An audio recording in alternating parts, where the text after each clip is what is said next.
કેન્દ્રીય ગૃહમંત્રી અમિત શાહ આજે બનાસકાંઠામાં જ્યાં બનાસ ડેરીના બાયો સીએનજી અને ફર્ટિલાઇઝર પ્લાન્ટનું લોકાર્પણ કર્યું। 150 ટનના પાવડર પ્લાન્ટનું શાહના હસ્તે ખાતમુહૂર્ત થયું। સણાદરાના નવીન ડેરી પ્લાન્ટનું તેમણે ખાતમુહૂર્ત કર્યું। ઉઠાવે જરા ઉઠાવો બંને હાથ। બનાસકાંઠાને સમૃદ્ધ કરવાના સંકલ્પની મુઠ્ઠી ભીંચી પ્રચંડ અવાજથી બોલીએ, ભારત માતા કી, ભારત માતા કી। મંચ પર ઉપસ્થિત ગુજરાત વિધાનસભાના અધ્યક્ષ, બનાસ જિલ્લા ડેરીના પ્રમુખ અને મારા મિત્ર શ્રી શંકરભાઈ ચૌધરી સાહેબ,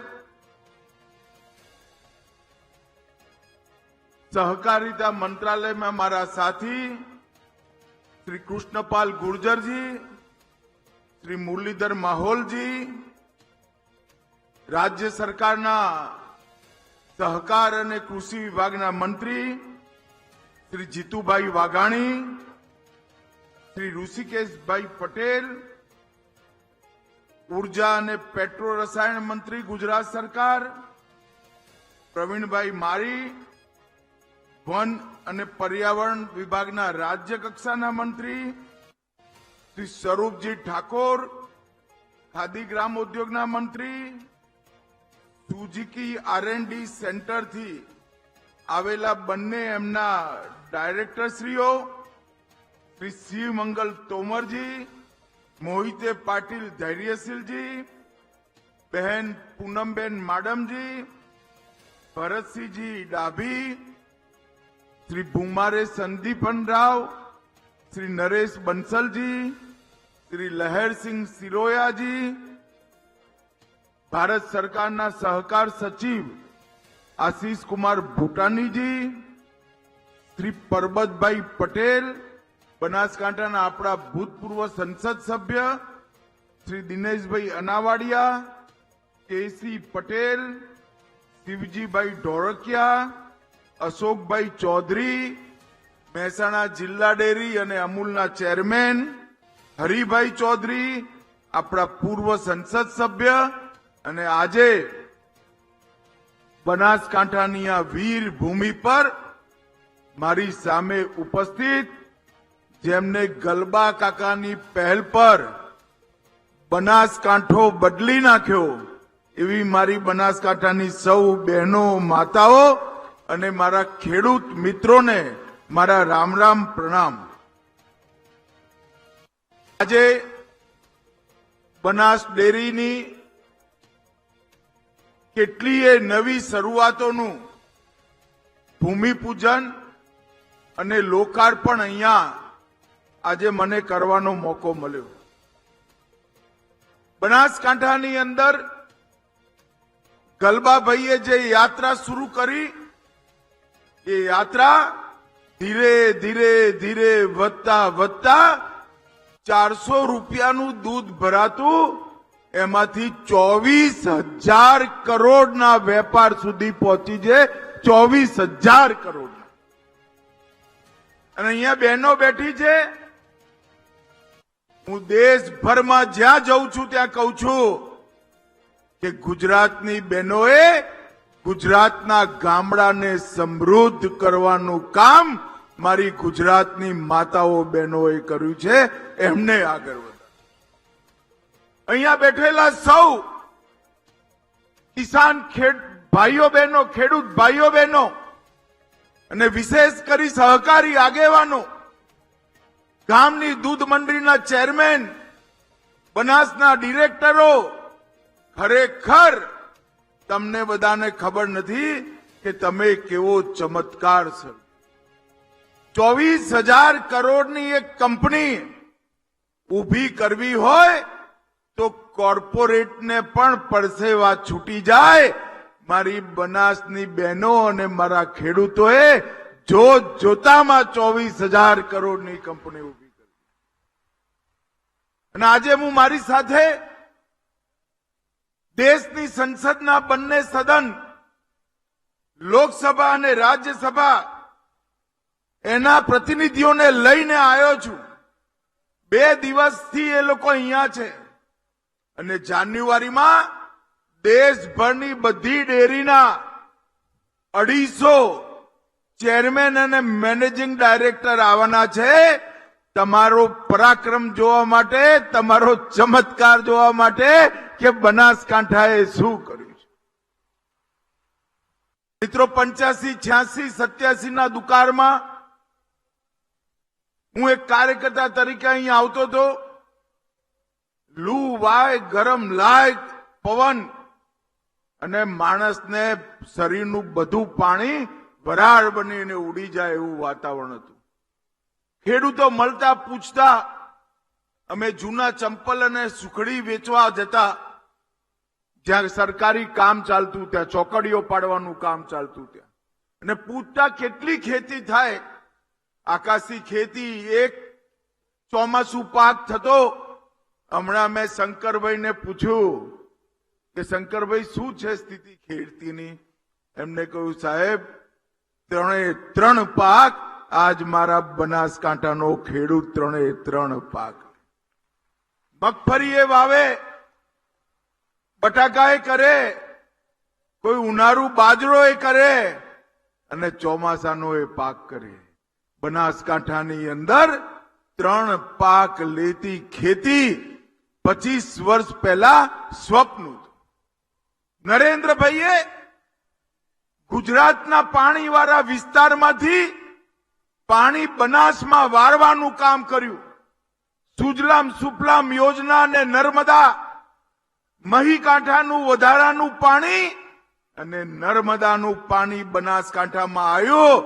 અને પહેલા મારા બનાસકાંઠાનો ખેડૂત બીજા માટે મજૂરી કરતો, એને પોતાના બહેનોના ખાતામાં પૈસા પહોંચે, દર અઠવાડિયે એમનો દૂધનો રૂપિયો પહોંચે એવી વ્યવસ્થા ઊભી થઈ છે. મિત્રો, આજે બનાસ ડેરી એશિયાની સૌથી મોટી દૂધ ઉત્પાદન કરવાની ડેરી બની છે. એમાં ગલબા કાકાનો બહુ મોટો સિંહ ફાળો છે. ગલબા કાકા એક એવું વ્યક્તિત્વ જેના હૈયે કેવળ ને કેવળ ખેડૂતોનું હિત હતું. 1966માં વડગામ અને પાલનપુર 2 તાલુકાની 8 ગામની ડેરીઓ, 8 જ ગામની મંડળીઓથી આ ચાલુ થયેલી યાત્રા આ 24,000 કરોડના ટર્નઓવર સુધી પહોંચી છે. ગલબાભાઈએ જે પરંપરા નાખી એનો મૂળ મંત્ર તો અમારી જોડે રૂપિયા ઓછા છે, રૂપિયા થોડા છે, પણ અમે જણ વધાર છે.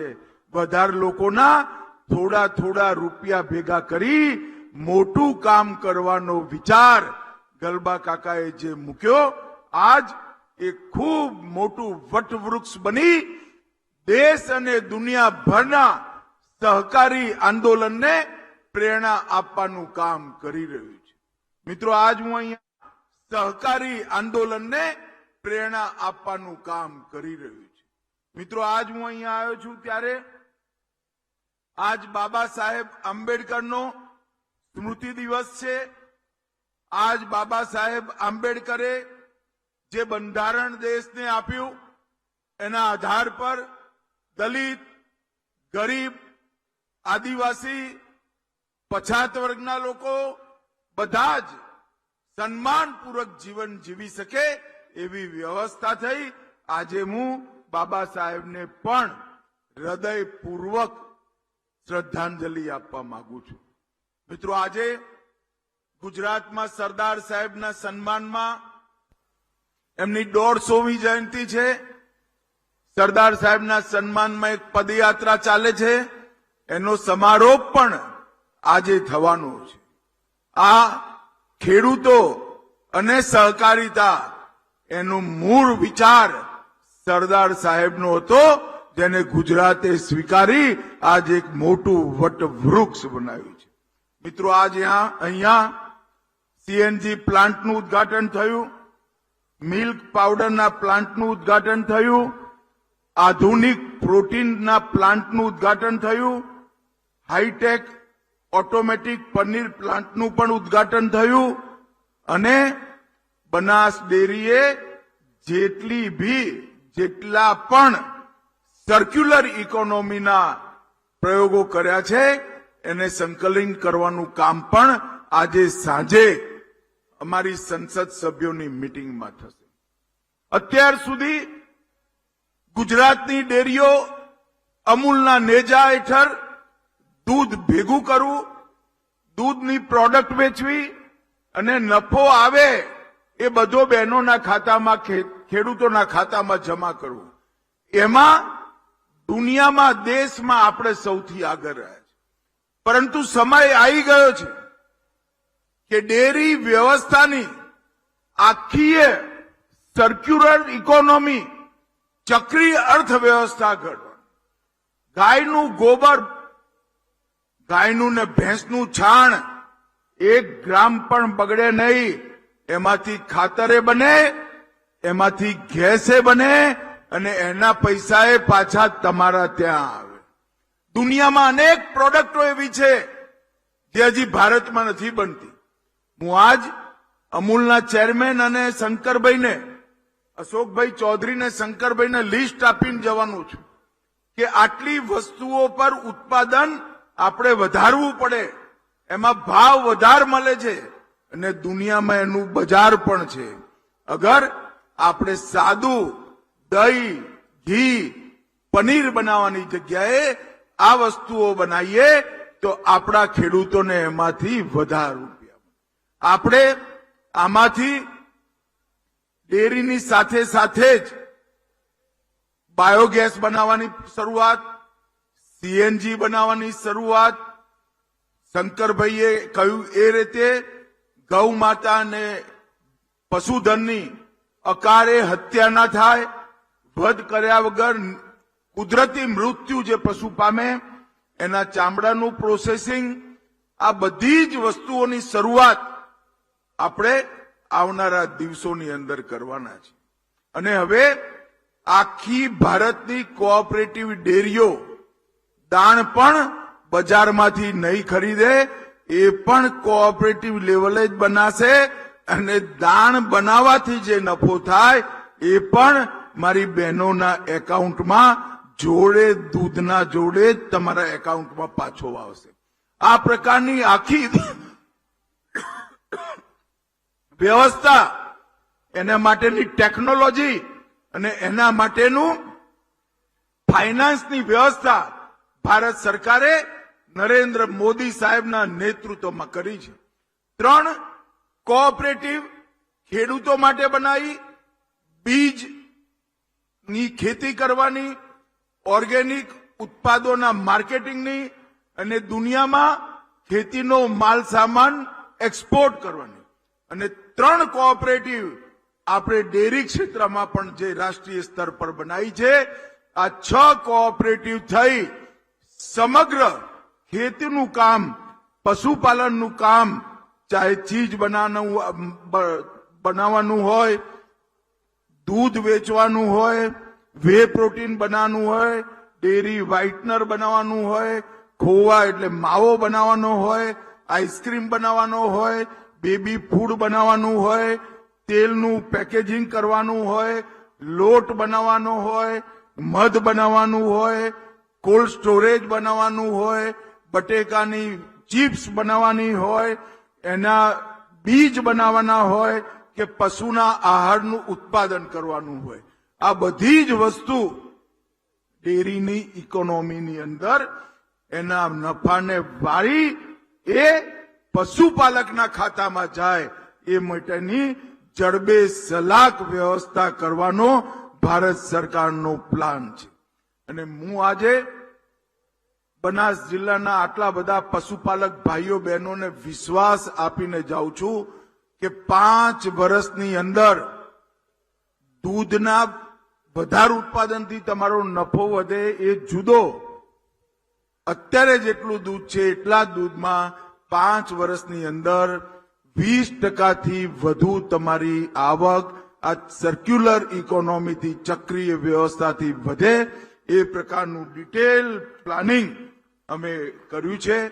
અને આજે એ આપણા સૌના માટે, મારા માટે પણ, કારણ કે હું ગુજરાતનો છું, આપણા સૌના માટે સૌભાગ્યની વાત છે કે ડિટેલ પ્લાનિંગનું મૂળ બનાસ ડેરીના હેડક્વાર્ટરમાં નંખાવાનું છે.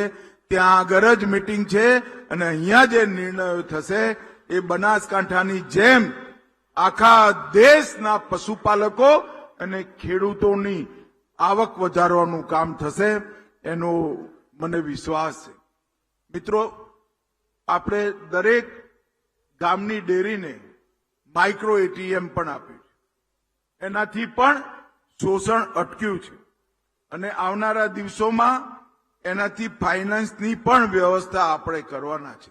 મોદી સાહેબે શ્વેત ક્રાંતિ 2માં અનેક મોટા લક્ષ્યો આપણા માટે નક્કી કર્યા છે. મને વિશ્વાસ છે કે રાષ્ટ્રીય Gokul mission, animal husbandry infrastructure development, પુનર્ગઠિત રાષ્ટ્રીય ડેરી વિકાસ કાર્યક્રમ અને રાષ્ટ્રીય પશુ રોગ નિયંત્રણ કાર્યક્રમ, આ ચારેયની સાથે આપણે શ્વેત ક્રાંતિ 2 ને સફળ બનાવીશું. આજે ફરી એકવાર આટલી મોટી સંખ્યામાં તમે સૌ આવ્યા છો. આપણા મૂળ જેમને નાખ્યા એ ગલબા કાકાને 2 હાથ જોડી પ્રણામ કરી ફરી એકવાર સૌના વતીથી ખૂબ ખૂબ શ્રદ્ધાંજલિ આપું છું. અને બનાસ ડેરીએ જે ચીલો ચાતર્યો છે એ ખાલી બનાસકાંઠા નહીં, દેશભરના અનેક પશુપાલકો માટે, કરોડો પશુપાલક માટે સમૃદ્ધિ લાવવાનું કારણ બનશે. એનો સમગ્ર યશ મારી સામે હજારોની સંખ્યામાં બેઠેલી મારી માતાઓ, બહેનો, દીકરીઓનો જાય છે. તમારા સૌના ચરણોમાં મારા પ્રણામ. રામ રામ, નમસ્કાર.